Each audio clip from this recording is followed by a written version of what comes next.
shoko redu anditi ndikotamsamira kwevereshona here erenga motogadzirira taverenga shoko redu pana Ephesians 4 pavhesi 22 to 32.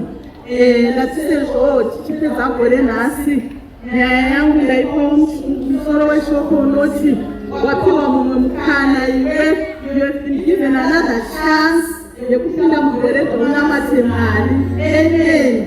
Tapiwa mumwe mukana wekuti tinamate Mwari vadikani. Takumbira mutiverengere Ephesians 4 chapter 22 to 32 kana muine bhebhereshona. Hatisati taziva kuti gore ratiri kupinda igore rakaita sei.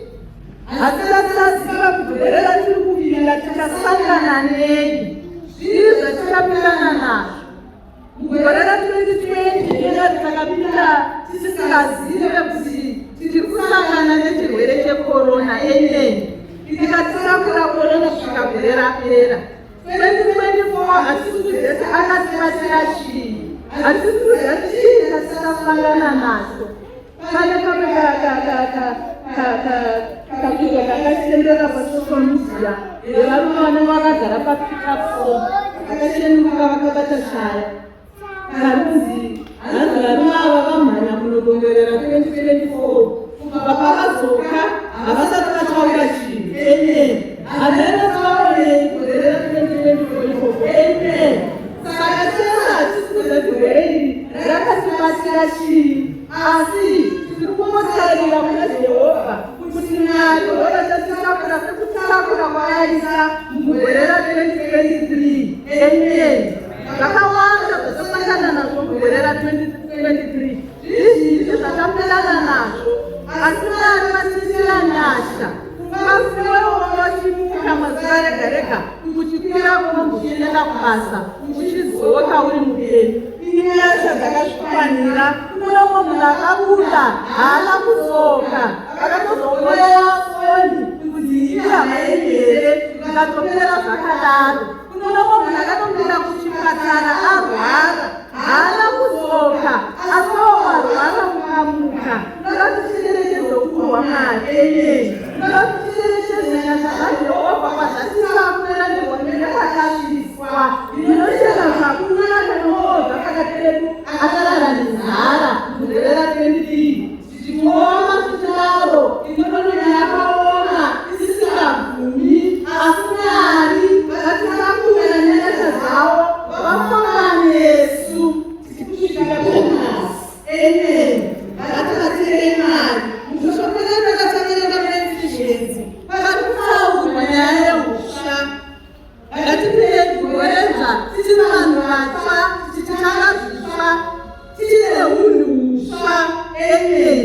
Iwo kuziva mufambiro waunotisa mugore ra2023.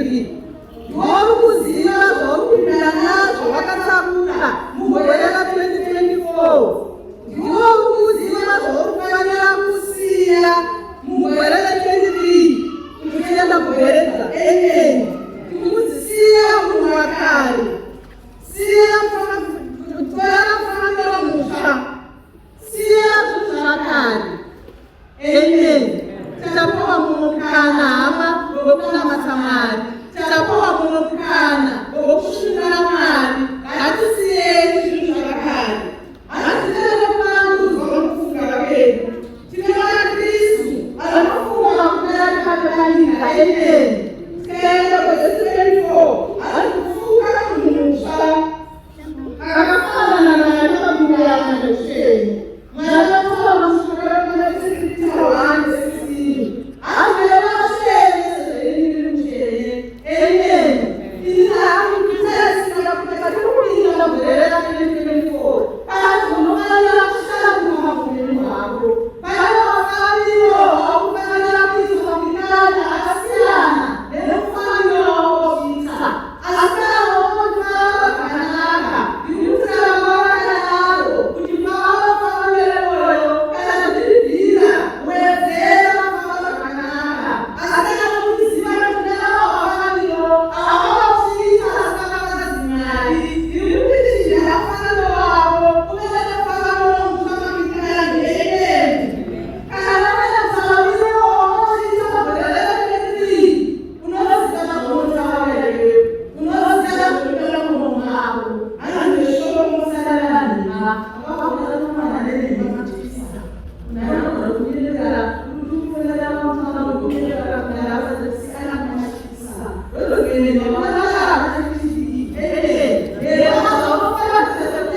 pavesi 26 handirege kutsamwa kana takatsamwa tisatakanamoya tikakatsamwa tisaswedza zuva rakakatsamwa kuna munhu unotsamwa usokuti munyama yeutsamwa asazodzeka akufedza zuva wakatsamwa urikupasasananikana mukati muupenyu hwako kuna vamwe vanotsamwa vakanazvoti akatsamwa kushanda kana kutsanangira kunode kutsamwa kakakatisa kuneaurela musoro ekuti unoshanda ikei munhu anombogara pamudhura soro mugotanako aita sei kuna vanhu vekuti akutsamwa anakasakatsaura nemunhu urikupasasananikana ukakatsaura kuhwaredhasi urikupasasananikana kana kuedzamananiro akatsauraranamado kuti unotoyaisei haanotitsaura ungotsamake haatisasanaakusedzazvaakakasananikana zvinhu zvatufanira kusiya magwerere kwemediri tikufanira kuvandudzwa kwamakwemere hatishiyei moziya zvamaochiita mokuziya makwemere awaotamagwerere kwemediri asi tindirikana kuyavira kuti ndikakaotomukana wekugadzirisa nyaya dzavo hatizvefemetoa atakamira sei kamwe 2024 pamagwerera kuendanaa iwe hauzive kuti yokamanira zvakaita ngatigaradzisei kani ngatigaradzisei ndinoziva mamai wako ndinoziva namwari wako ndinoziva vaiso vako zvinofanira kuchirwa pameri mako ndiwo kuzviziva haachinogaarekuba eseiteneyendonaro haachinogaarekuba kurati kufanira kusharuka patikupinda mugwerere 34 sharuka kunani inanoira kutsvaka kutunera vanhu vanogara newe vanomanzana vachida kana vasharuka vamwana yavo ngatisavagorere tisamunera zvirokwaika saragorere tisamunera sai kusharuka muupenyu hwako uchaona sharuko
As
He's very patient. He doesn't want us to perish.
chakudezi chakukurira chakukurira asina kuzokurira kutakasikushai kwekuwanzeri kunyana takagana takukurarama inomira zvakanaka katiwa mukana vadikana variko havashandike vanoramba varimo mari va2023 vava ndivo zvekare mari va2020 ndivo zvekare mari va2024 havashandike mari vanoramba vari mari isisi hedu zitinotoshanuka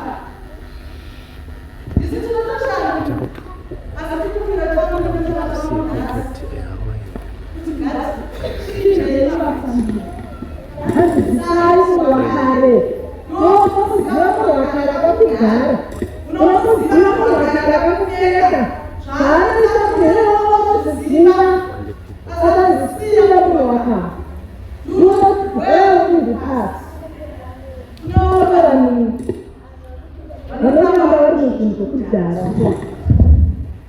munhu akakuzirana nehama yake vabona nakavatogara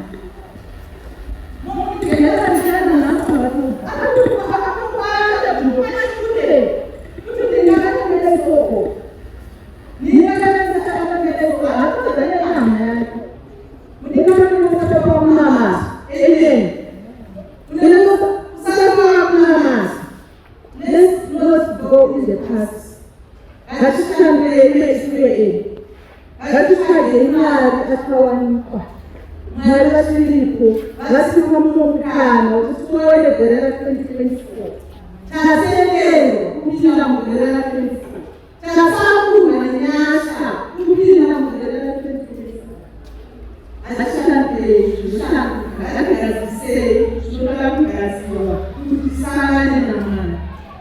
Mwari vakuti zvakanaka mazitatsana amen.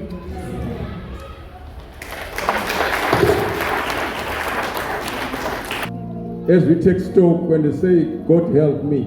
Nopinda nisina tsvina. Nopinda nemakumbo anenge ari nani. Kunyasokwesha zvokukwesha zviya. Zvakakonaka kuti uchipinda 2024 uregere kupinda nezviri zvegore rakapera. You must start on a clean page. Semunhu akadzidziswa naMwari. Tikota msungu tina mama. Maybe you remember among us to say, there is a lot that I need to ask for forgiveness before God. Kana kuti ndoda kugamuchira Jesu gore risati ratanga. I want to start on a new page. Unogona kusimudza ruoko, then I pray with you. There is something that I need to correct before the year.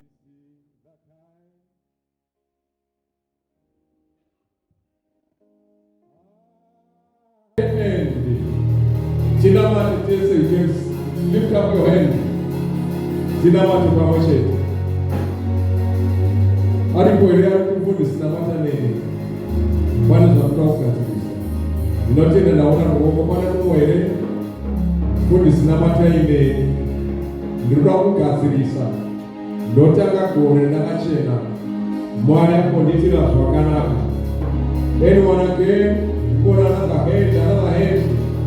I want to pray right now. Goodness, Namatane. I want to start on a clean page. Bwana zwaka zilipo sina mwela zwakanaka. Ishare kile kelele zwana nasi. As we are finishing the year 2023. Tunatenda mkono wa ukasimu. I want to pray with you.